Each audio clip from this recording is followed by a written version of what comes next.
Nick, can I tell you something slightly embarrassing? Of course, I'm listening. A few years ago, I was standing at a train station. The departure board was changing, people were walking quickly around me, announcements were playing overhead, and when it was finally my turn at the counter, I completely forgot the word ticket. Completely forgot? Completely. My brain just erased it.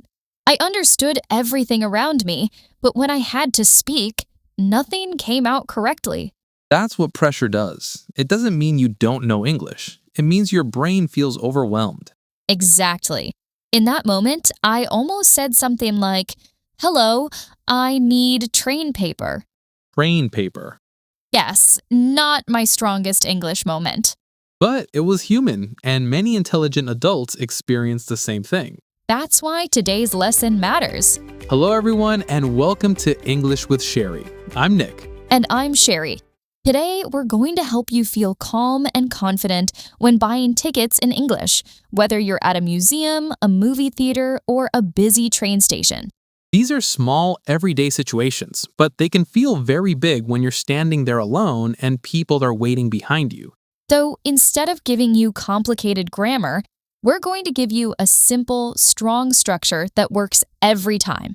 Let's begin with something small but powerful. The phrase, excuse me. When you say, "excuse me," you're not just being polite, you're giving yourself 1 second to breathe and organize your thoughts. It slows the interaction down and signals that you're ready to speak. Say it with us once, slowly and clearly. Excuse me. Good. Now let's add the core sentence that carries almost every ticket situation. I'd like a ticket to... Notice we are not saying I want. I'd like sounds softer and more natural in customer situations. When you combine those two parts, you already sound confident. For example, "Excuse me, I'd like one adult ticket, please." Let's imagine you're at a museum. There's art on the walls and maybe a short line behind you. It's your turn. You step forward and say, "Excuse me, I'd like one adult ticket, please." The staff might ask adult or student. You answer simply, "Adult, please." Short answers are completely natural. Then they might say, that's $20. And you respond, "Here you go," or "Can I pay by card?" Notice how we didn't use long, complicated sentences. We used structure. Structure reduces stress. Now let's move to a movie theater, where the environment can feel louder and more intense. People are buying popcorn, showtimes are changing, and maybe the movie starts in 10 minutes. This time, you need to include the time of the movie, so you might say, "Excuse me, I'd like 2 tickets for the 7:30 showing, please."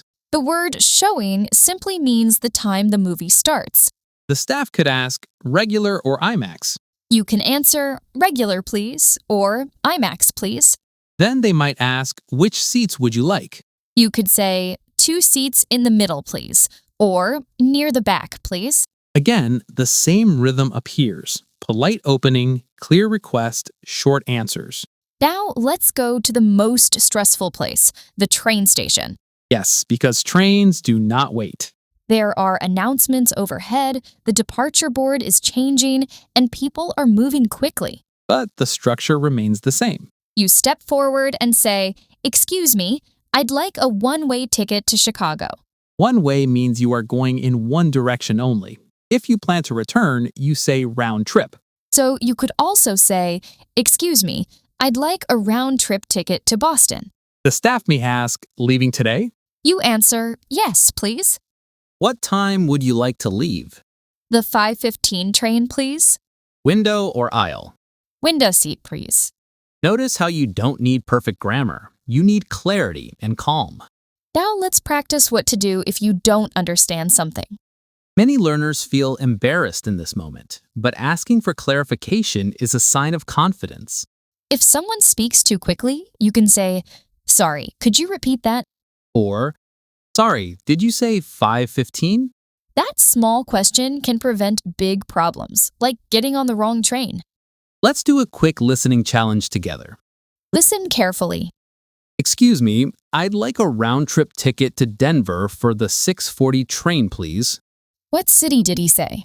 What time? Was it one way or round trip? If you heard Denver, 6:40, and round trip, excellent. If not, replay that section and listen again. That's how listening skills grow. Before we finish, let's do one complete role play at natural speed. I'll be the customer. And I'll be the staff. Next, please. Excuse me, I'd like 2 tickets for the 8 o'clock showing, please. Regular or IMAX? IMAX, please. Which seats? Near the back, please. That's $30. Here you go. Enjoy the movie. Thank you very much. That sounded natural and controlled. Much better than saying train paper. We have officially retired train paper. Forever. Now, we'd love to hear from you. Where was the last place you bought a ticket in English? Did you feel nervous or did it go smoothly? Write one sentence in the comments using today's structure. For example, I'd like a one-way ticket to London. Or, I'd like 3 tickets for the 6 o'clock showing, please. When you write it, your brain strengthens the pattern. And when the real situation happens, your words come faster and more naturally. Confidence grows step by step, and small conversations like this make a big difference over time. And next week, we'll tackle another real-life English situation to help you feel even more confident in daily conversations. So keep practicing Keep showing up. and keep building your English one real conversation at a time. Thank you for learning with us today. See you in the next lesson. Goodbye. Goodbye.